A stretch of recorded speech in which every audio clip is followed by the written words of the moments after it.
Solitary piano, slow down time.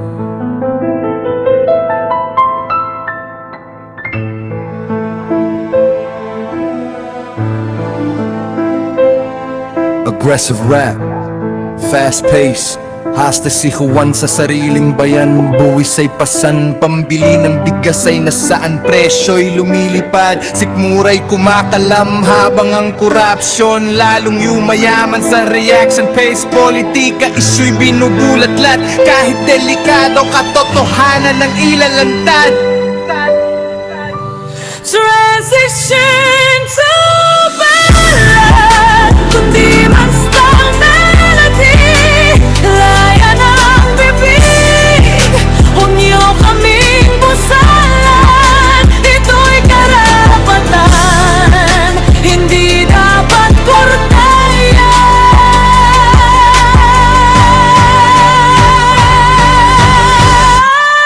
Sa reaction based politika, katarungan ng sigaw mula sa konstitusyon. Liwanag ang pangingibabaw, Pilipinas kung mahal. Kailan ka gigising, protapit piano and string swell. Reaction-based politika.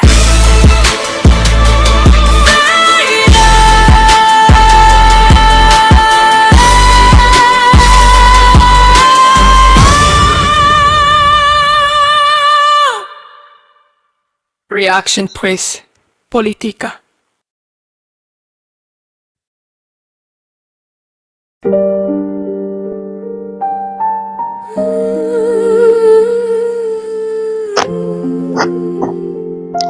Solitary piano plena, slow oget.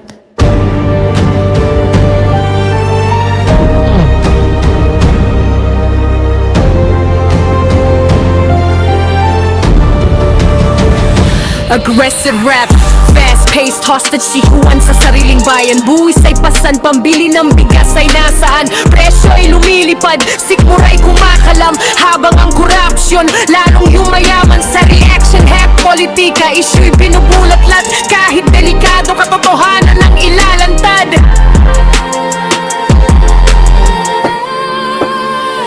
Transition to ballad, kundi man style melody. Laya ng bibig, huwag niyo kaming busalan. Ito'y karapatan, hindi dapat kurtayan. Sa reaction hack politika,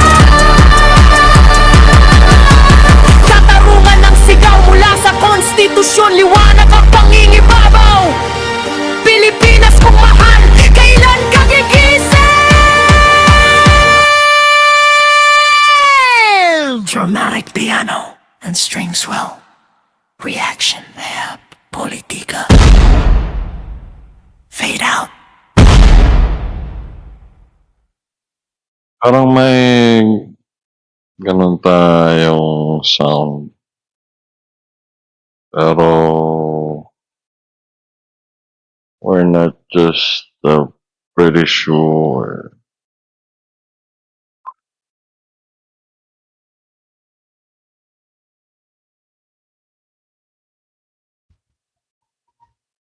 Yun. Dinig niyo na ba ako, mga kababayan, na we just have a technical issue lang. So, teka, ito yung ano natin, reaction na your natin. business. It might as well be invisible.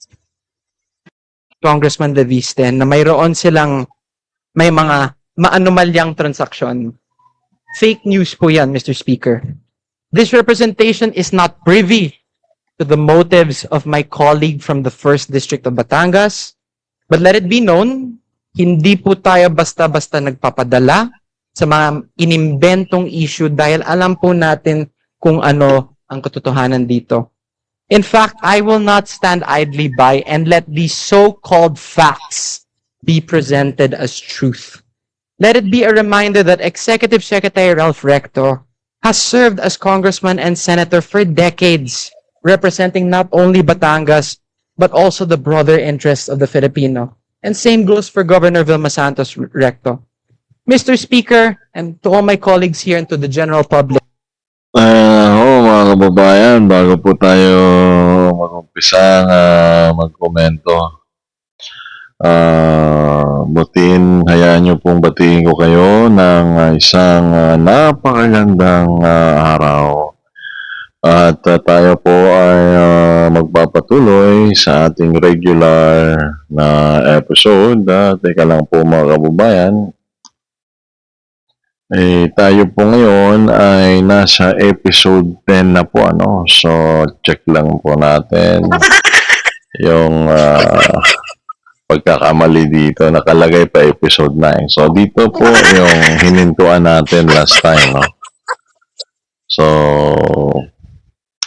hindi pa po tayo nakakapanood ng mga balibalita, no? So, hindi po natin alam kung ano yung po pwede nating maging input sa mga videos na ito. Pero, tulad ng po ng inaasahan, ito po yung anak ni Executive Secretary Ralph Recto, si Congressman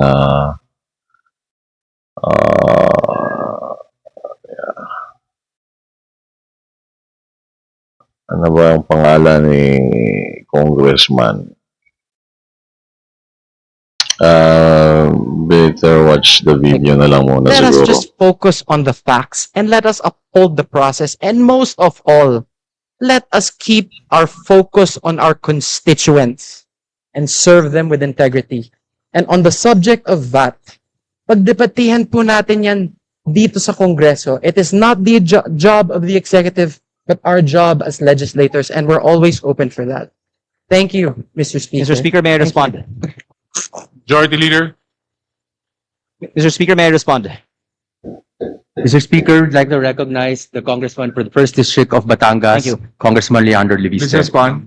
Unang-una po, ako po ay nagpapasalamat kay Congressman Recto na gusto niyang talakayin ito ng mas mahaba siguro sa Okay, so yun na nga. Of course, the good congressman from Batangas, no, Congressman Recto. I don't know if sa Batangas din si Congressman Recto. Parang si Congressman Leviste sa Batangas din yata.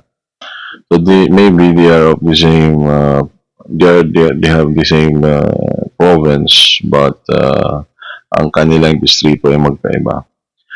So dito mga kababayan, ito yung sinasabi natin, no, na 'di ba ganito mayroong issue. And then sabihin natin na naniniwala ka sa isang side ng istorya. But do not close your ear, 'di ba? Kasi ang ano natin, ang society natin, ang sistema dito ay may due process. Diba?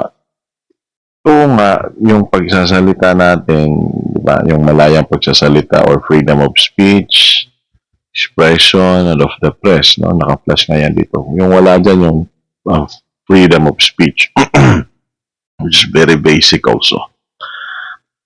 Ay, nandun yan. But it doesn't necessarily follow that is the so-called gospel truth na tinatawag. Yun na talaga yung totoo.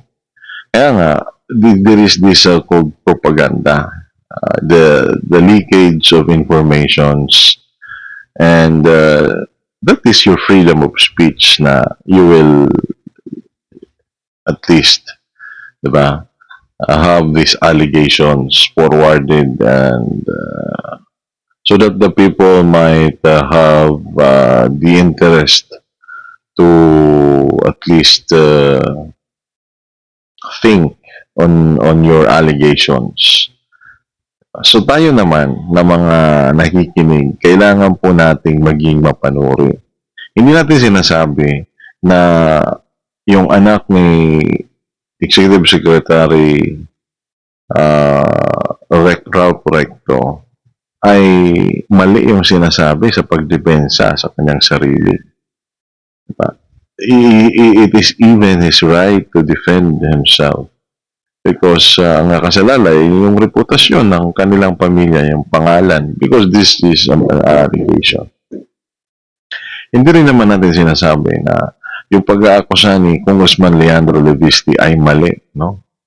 So, at the end of the day, the bottom line is pareho nating nakuha yung kanilang mga punto de vista, yung kanilang mga pinagsasasabi. Ba? Why is it that although we can at least make a kind of choice of which of the two is telling the truth, but we cannot consider it as the final truth. Hindi pa talaga yun yung totoo. Kasi kung magkakaroon ka ng allegations, you might as well bring the case to a proper forum for it to be adjudicated and so that justice will be served. Eh kung dito lang tayo sa publiko, this is just, di ba, yung sinasabi nga ng iba na trial by publicity. Hanggat hindi mo dinadala yung issue sa tamang forum so that it could be resolved, di ba? Eh, siyempre, yung iba iniisip, para ano yan, patalsikin ng tao through people power kasi ang kapangyarihan nasa tao. Eh, grabing resources kung ganun pala ang mangyayari.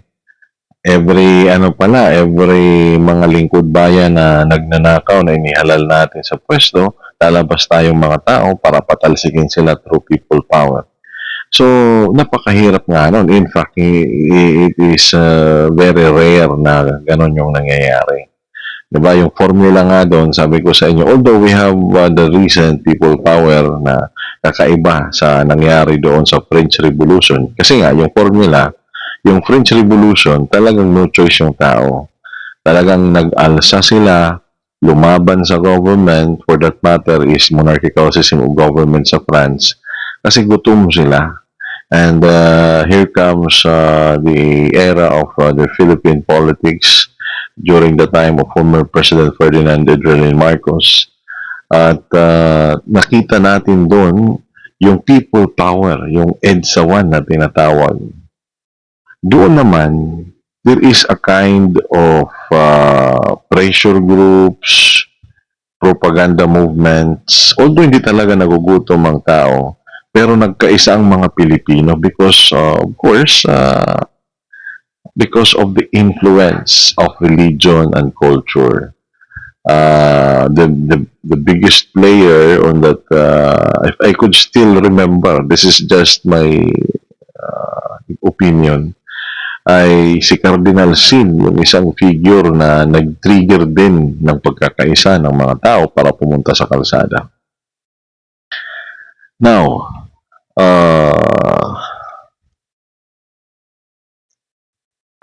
teka lang ha.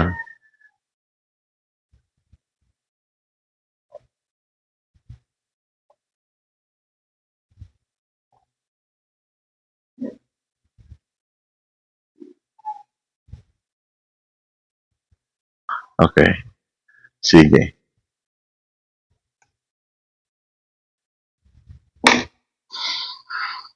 Ang panahon naman natin ngayon, mga kababayan, tayo po ay nasa panahon na malago yung ating digital age, no? Kasi maraming mga tao ang engaged na ngayon sa social media, sa internet, sa web, interconnectivity kung tawagin. And syempre maraming mga nakakapanood na mga taga-ibang lahi at iba't ibang mga lugar na nandoon din yung mga Pilipino, no? So, hindi nasagot yung people power sa mga nangyayaring kaguluhan sa ating bayan.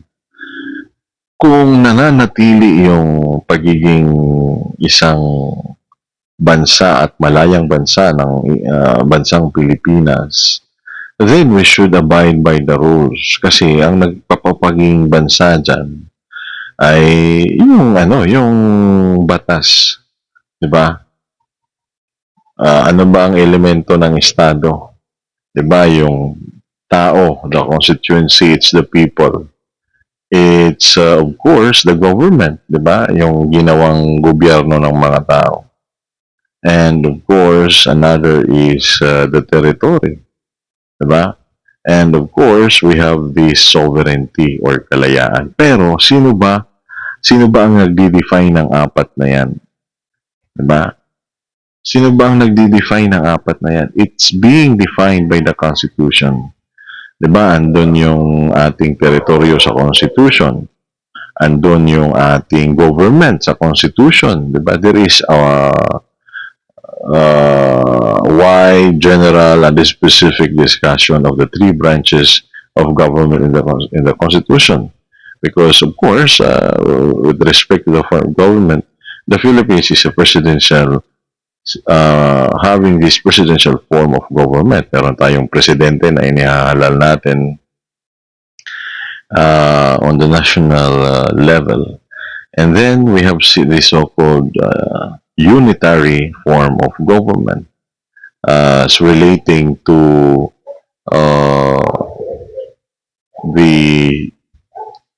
the central, the relationship of the local and national government. We have the so-called unitary, establishing one central government, and that's why the president is for that effect is even more powerful, di ba? Because another presidential model that we have patterned the kind of presidential that we have here in the Philippines is the United States form of government, presidential form of government. Only that United States is federal. They have this federal system of government. So yung federal naman ay mas malaya yung parang autonomy ng bawat estado sa US. Here, wala pa tayong gano'n, no? There are proposals na magkaroon tayo ng federal system of government. Pero mga kababayan, itong aligasyon, balik tayo doon sa aligasyon, nalalayo tayo mga kababayan. So, madami yung mapasok sa napunta tayo sa people power, tapos nandito. Well, anyway mga kababayan, just a little insight lang, no? Kasi ganun kalawak yung politika. Yun yung sinasabi natin, ganun kalawak yung politika ng ating bansa, no? So natalakay natin bahagya yung apat na elemento ng estado. Pero ang sa kanila, ang nagbabind sa kanila is yung ating konstitusyon. Pero yung constitution, it's the people who promulgated it, no? Parang na lang to, kasi binanggit na rin natin to sa nakaraang video natin. So, ibig sabihin mga kababayan, lahat ng mga, di ba, sa government, we have the branches of government, at ito ang Congress, one house is the House of Representatives. Ang kanilang trabaho ay gumawa ng batas, no? And I do believe na tama naman yung mga ginagawa nila dyan, na they are having these allegations, diba? So, ibig sabihin, they are cleansing their own ranks. Nililinis nila yung hanay nila. Siyempre, ang posisyon mo dyan ay makapangyarihan ka, you represent the people, your constituency, pinapasahod ka ng malaki, salary grade 30 yata yung mga congressman at saka senador. So that ranges from 300,000, 290 something up to 300 something. Napakalaki yung mga sahod or sinasahod, no, ng ating mga kababayan compared sa mga sahod ng regular na mga kababayan natin. So, ang pagtanggi at pagbibigay ng aligasyon, tama yan, no? Only that, tayong mga tao ay pwede tayong kausapin ng mga ganitong balita, 'di ba? Sasabihin sa sasabihin natin, sa conclusion natin, iboboto ko ito, baka kandidato ito ng senador. Yun na nga doon yung punto. Baka ginagamit yung issue para sa kanilang pansariling interest. Pwedeng ganon. Hindi ko sinasabi na ito yung punto ni Congressman Leviste. Pwede rin naman na wala siyang ganong iniisip. Pwede rin naman na mayroon siyang evidence. No evidence. Pero nasa sa kanila yon kung kailan nila dadalhin sa tamang forum to that effect if they have this evidence of their allegations of corruptions, fraud and corruptions, ay dalhin nila, ikaso nila sa korte. Diba yun nga yung sinasabi sa kampo ni former President Duterte na maraming allegations si Trillanes pero hindi nagkaso. Ganon din naman yung yung naging sagutan ni former Senator and now Representative Laila de Lima doon sa kanilang harapan sa Senado sa allegation nga ng tinatawag na extrajudicial killing si former President Duterte.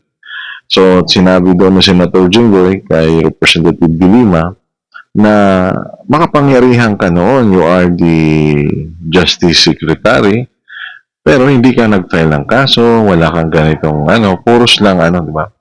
Ibig sabihin, you have the allegations. Then, what hinders you or what is stopping you to file a case, di ba? Or motivating you, or what is stopping you to motivate in filing a case in court? Ibig sabihin, mga kababayan, tayo po ay nandito sa sitwasyong ganito na puros politics. Kaya nga naisipan natin yung programang ito kasi walang ibang konsepto ang politics natin. Puros tayo siraan, may kampo dito. Diba? Ang taong bayan yung kawawa kasi ang expectation natin ng mga taong bayan, binoto natin yan, diba? Okay lang naman yan, pero ang taas ng presyo ng bilihin, ang serbisyo publiko hindi masyado maramdaman. So, I don't know kung ano yung opinion nyo dito, mga kababayan, na hindi tayo masyadong mahirap yung panahon natin ngayon. No? Hindi rin, ako ayoko rin na lang banggitin yung mananawagan tayo sa ating Pangulo kasi of course the President according to some of the anti-administration is not performing well, di ba?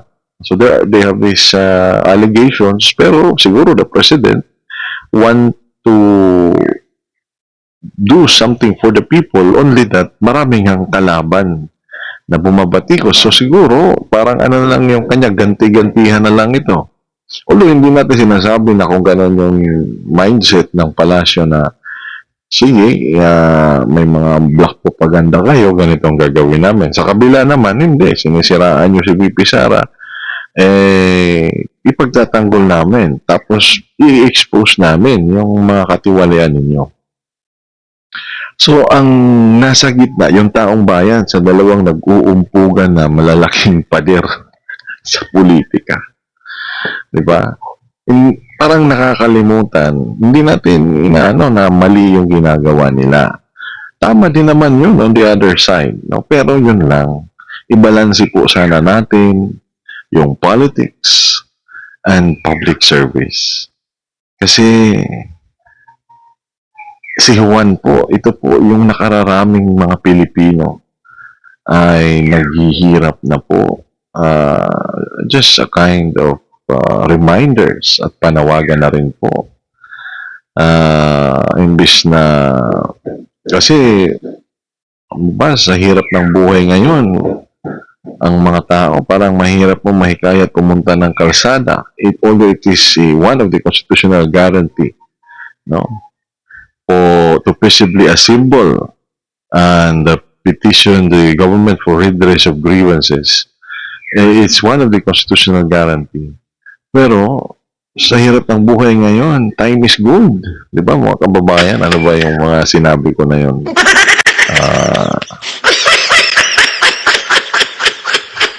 Parang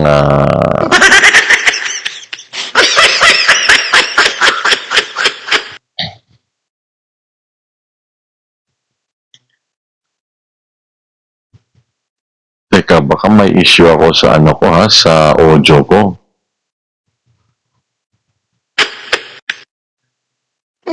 Parang hindi ko ito narinig. Or something is blocking. Baka fail na naman itong recordings natin mga kababayan. Ang ganda pa naman ang inputs natin dito.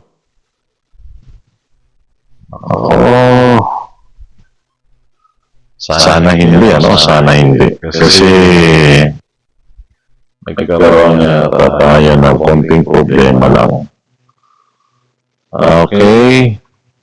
Teka lang ha. Ako, hindi ko marinig yung ano ko, sound effects. Ay, kaya pala.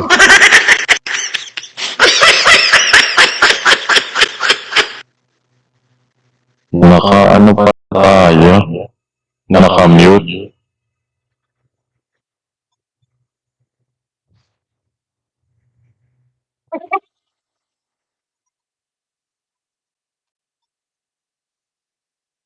Ay, nako. Ano pa naman ito? Narabuta. Nasabuta yata tayo. Nasabuta yata tayo, mga kabayan.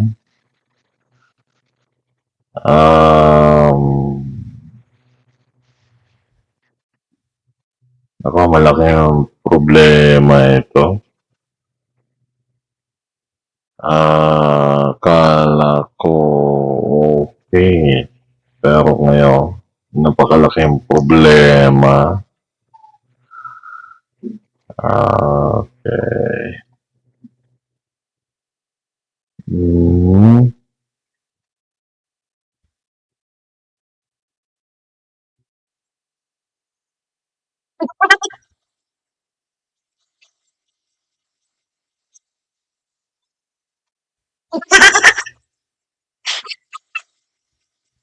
Napakalaking problema ito mga kababayan.